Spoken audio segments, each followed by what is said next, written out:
Welcome. Today, we're diving into a really fascinating medical detective story. This is a real life case, you guys. It's all about a young woman who's been dealing with these baffling symptoms her whole life and the one diagnosis that finally connected all the dots. Okay, so let's just jump right into the central mystery here. I want you to put yourself in the doctor's shoes for a second. You've got a teenager in front of you with chronic infections. Her skin is mysteriously getting darker, and she's so dizzy she can barely even stand up. I mean, these things seem totally unrelated, right? What on earth could possibly tie them all together? Well, let's find out. So, our story centers on this 17-year-old girl. And for her, this wasn't some interesting puzzle to solve. This was her everyday struggle. Her entire life had just been completely overshadowed by this collection of really confusing, really debilitating symptoms that, nobody could seem to figure out. Just take a look at this list. I mean, this isn't just a bunch of bullet points on a slide. This was her actual reality. We're talking chronic fungal infections in her mouth, thrush, since she was just a kid, constant stomach problems, diarrhea, vomiting, dizziness every single time she tried to stand up. And then there's this. Her skin and even the inside of her mouth were getting darker. On top of all that, you've got fevers, just crushing fatigue, hair loss, and a pretty significant weight loss. A normal teenage life? Yeah, that was just completely out of the question. Now, in any good mystery, you have to look for patterns. And right here, the doctors found a huge clue. Turns out, this patient wasn't the only one in her family dealing with these kinds of problems. Two of her siblings had been suffering from a really similar set of symptoms since they were young. And that immediately points a finger away from something in her environment and towards something hidden deep in their genes.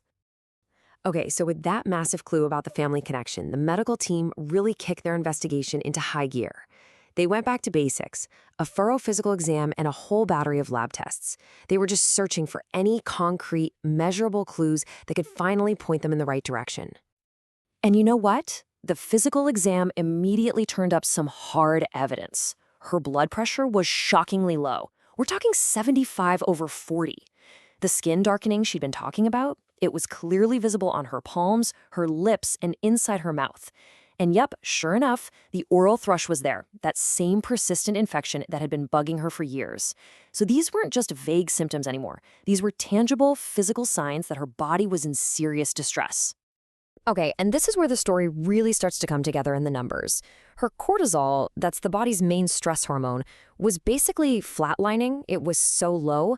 But in response, her body was just pumping out ACTH, which is the hormone that tells the adrenal glands to make more cortisol. It's like the body's headquarters was screaming, "Emergency! Make more cortisol!" But the factory, the adrenal glands, just wasn't listening. You add in that high potassium and really low iron, and what you have is a crystal clear picture of total hormonal chaos. So there it was. The team had all the pieces of the puzzle laid out in front of them. The patient's lifelong symptoms, that critical family history, the physical signs, and now these really dramatic lab results. The picture was finally coming into focus. The puzzle was ready to be solved. And the diagnosis was autoimmune polyendocrine syndrome type 1. Yeah, I know, it is a mouthful. But this one single, incredibly rare condition was the key. It was the unifying theory that explained everything. So what is this thing exactly? Well, in simple terms, you can think of APS as a case of friendly fire. Your body's immune system, which is supposed to be your personal security guard fighting off invaders like viruses, it gets completely confused. It starts attacking its own tissues. And specifically, it goes after the endocrine glands, the little factories that produce all our essential hormones. All right, so now let's dig a little deeper into the specifics of type 1 or APS1. Because this isn't just some random attack. The disease actually follows a very recognizable pattern, and that's exactly how the doctors were able to finally nail the diagnosis. See, a diagnosis of APS1 usually requires a patient to have at least two of these three classic conditions. First up, chronic fungal infections, which, yep, our patient had battled since she was a kid. Second, underactive parathyroid glands. And third, adrenal insufficiency. You might know it as Addison disease.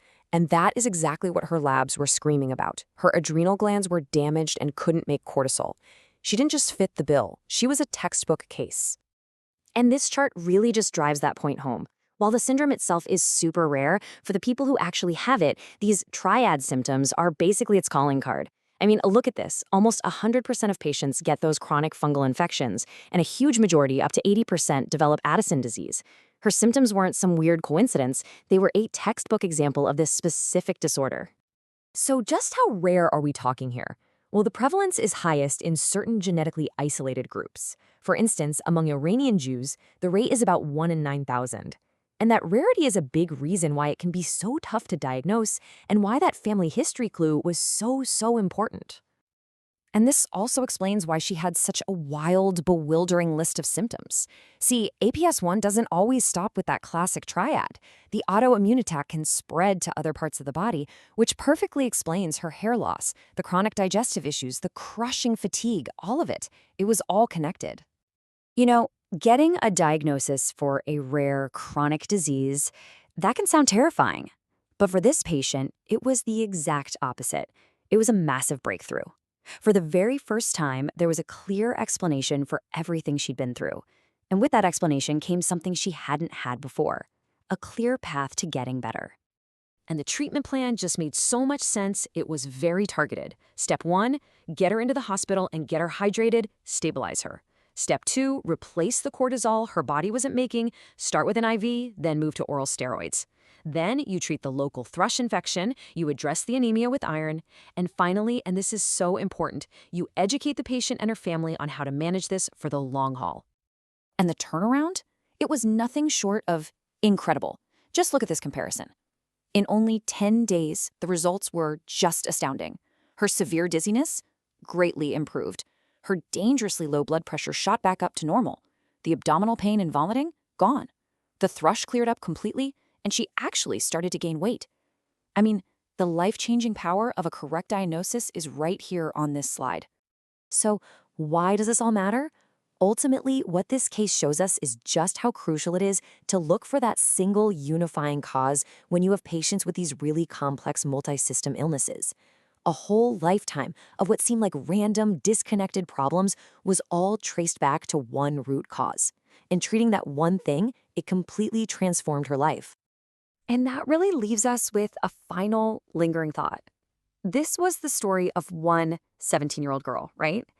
But her journey from mystery to diagnosis is such a powerful reminder. It really makes you wonder, how many other complex medical mysteries are still out there, just waiting for someone to connect the right dots?